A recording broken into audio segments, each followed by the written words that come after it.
موقع تویده تیار شده تویده یه خونه زنفون اوه ابو بکر زنگ زد چی میگفت روشه ها ابو بکر چی خیلی سازی سلامتی خوبه ساز خودت چی خالی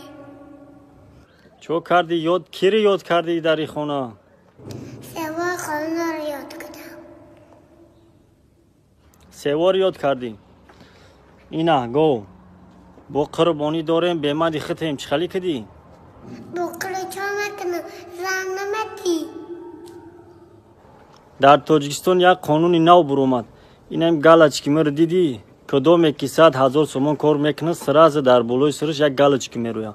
همه رو 40,000 شما بر عروس پلی قلین میته галочки عروس هم گیرون میشه حال بسیار آدما عروس پلی قلین کم میتیان به галочки واریسیان و یارو اشتراف کردیسیان فهمیدی بام خانه نیام به галочки خانه نیو تا галочки نگرفتی خانه نیو فهمیدی Ой,